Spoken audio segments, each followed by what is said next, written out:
আমাদেরকে অন্তর্বর্তীকালীন সরকারের রোল নিয়ে ভাবিয়ে তুলেছে যে আওয়ামী লীগ ফেরত আসলে তো কোনোভাবে আমাদের পক্ষে এই দেশে থাকা সম্ভব না। হয় আমার হাজতে থাকতে হবে, নাইলে আমার বিদেশে থাকতে হবে, না হলে আমার রাস্তায় মনে পড়ে থাকতে হবে। এটা ছাড়া তো আমাদের আর কোনো উপায় নেই। আমরা আমি এত কথা বলবো না। আমি কবির সুমনের একটা গান ছিল, সেটা দুইটা লাইন আমার মনে পড়তেছে হঠাৎ করে, সেগুলো বলি যে কতটা লাশ পেরোলে বুঝবে তুমি শেষে, বড্ড বেশি মানুষ গেছে বানের জলে ভেসে। এই যে উমামা ফতেমা বৈষম্য বিরোধী ছাত্র আন্দোলনের একজন প্রথম সারির সমন্বয়ক, কিন্তু হঠাৎ করেই এনসিপি দল থেকে সরে দাঁড়ালেন সামাজিক যোগাযোগ মাধ্যমে, অর্থাৎ তার ফেসবুক ভেরিফাইড পেজে একই স্ট্যাটাসের মাধ্যমে। কিন্তু বর্তমান সময়ে তার এই বহুল আলোচিত স্ট্যাটাসের 4টি সেন্টেন্সে তিনি উল্লেখ করেছেন, যাদেরকে নিয়ে আমি কাজ করেছি, যাদের কাঁধে কাঁধ দিয়ে আমি মিছিল মিটিং করেছি, আজ তারাই পরিকল্পিতভাবে অন্যদের মাধ্যমে আমার নামে স্ক্যামার ক্যাম্পেইন চালু করেছে। এই এনসিপি দলকে উদ্দেশ্য করে তিনি আরো জানান, এরা বাইরে থেকে যতটা সহজ সরল এবং সুন্দর সাবলীল ভাষায় আপনাকে বোঝাচ্ছে, ঠিক ততটাই কঠিন, এবং তারা বর্তমান সময়ে রাজনীতির লেয়াজ ধরেছে। তাই আমি সসম্মানে এই পদ থেকে সরে দাঁড়ালাম।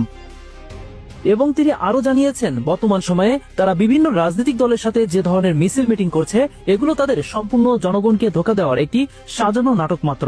এবং এই বিষয়টির সাথে আরো অনেকেই একমত পোষণ করেছেন। এনসিপি আমাদেরকে এবং বাংলাদেশের জনগণকে বলেছিল তারা একটা নতুন ধারার রাজনীতি দেখাবে, তারা একটা মধ্যপন্থার রাজনীতি বাংলাদেশের মানুষের কাছে তুলে ধরবে। তারা নিজেদের পজিশন গড়ে তোলার জন্য, নিজেদের পাওয়ার গড়ে তোলার জন্য তারা উঠে পড়ে লেগেছে।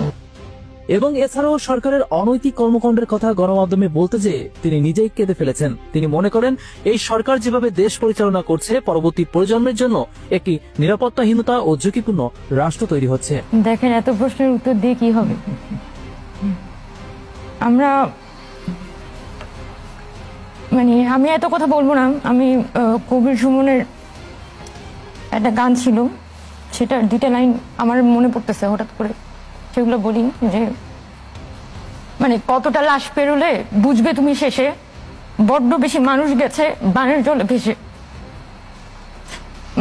এই যে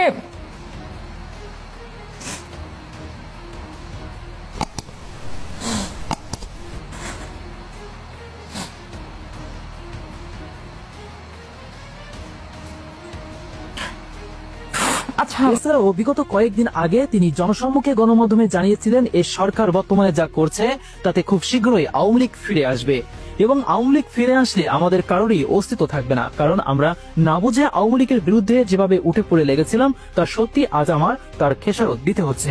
পরিকল্পনা তাদের নাই, তখন কিন্তু আমাদেরকে অন্তর্বর্তীকালীন সরকারের রোল নিয়ে ভাবিয়ে তুলেছে যে আওয়ামী লীগ ফেরত আসলে তো কোনোভাবে আমাদের পক্ষে এই দেশে থাকা সম্ভব না। হয় আমার হাজতে থাকতে হবে, নাইলে আমার বিদেশে থাকতে হবে, না হলে আমার রাস্তায় মনে পড়ে থাকতে হবে। এটা ছাড়া তো আমাদের আর কোনো উপায় নেই।